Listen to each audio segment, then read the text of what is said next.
இன்றைக்கி நான் எக் சப்பாத்தி செய்ய போகிறேன். அதுக்கு 4 சப்பாத்தி எடுத்துருக்கேன். அதுக்கு இப்படி சின்ன சின்னதாக பிச்சு போட்டுக்கணும். சப்பாத்தியை இந்த மாதிரி பிச்சு போட்டுக்கணும். சப்பாத்தியை பிச்சாச்சு. சட்டி காஞ்சிருச்சு. இப்போ இதில் 2 ஸ்பூன் எண்ணெய் ஊற்றிடணும்.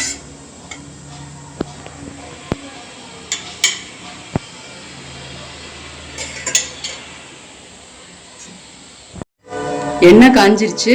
இப்போ வெங்காயம் போட்டுக்கலாம்.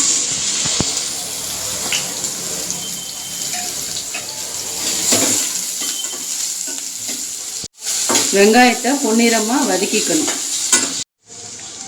வெங்காயம் வதங்கிருச்சு. இப்போ பச்சை மிளகா போட்டுக்கலாம். தக்காளி எல்லாத்தையும் போட்டு வதக்கிக்கலாம். ஒரு சிட்டிகை மஞ்சத்தூள், 1/2 ஸ்பூன் மிளகாய்த்தூள்,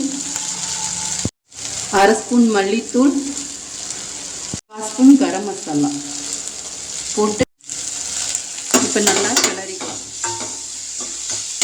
இது நல்லா வதங்கின உடனே இது அடி பிடிக்காமல் இருக்கிறதுக்காக கொஞ்சமாக தண்ணி ஆட் பண்ணிக்கலாம்.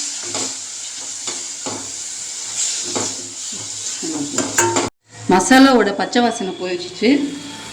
இப்போ டேஸ்ட்டுக்கு தகுந்த மாதிரி உப்பு போட்டுக்கலாம்.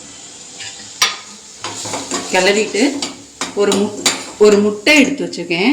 இது எல்லாத்தையும் ஒரு சைடாக ஒதுக்கிட்டு இந்த முட்டையை போட்டுடலாம். போட்டு கொஞ்சம் நேரம் டிஸ்டர்ப் பண்ணாமல் விட்டுறலாம்.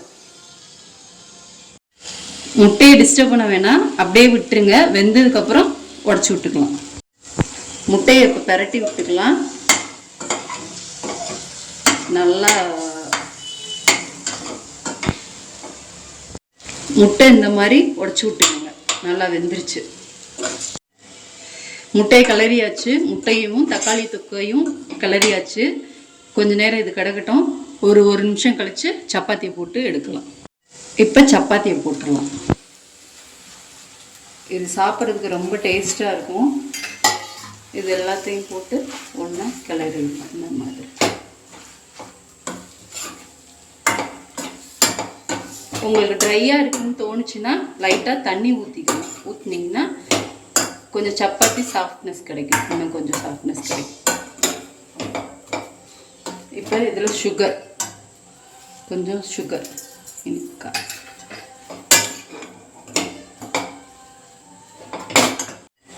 கொத்தமல்லி தூக்கிறேன். அவ்வளோதான், ரெடி ஆயிடுச்சு. வீட்டில் செஞ்சு சாப்பிட்டு பாருங்கள். எப்படி இருந்துச்சுன்னு எனக்கு கமெண்ட் பண்ணுங்கள். எக் சப்பாத்தி ரெடி ஆயிடுச்சு. லைக் பண்ணுங்கள், சப்ஸ்கிரைப் பண்ணுங்கள்.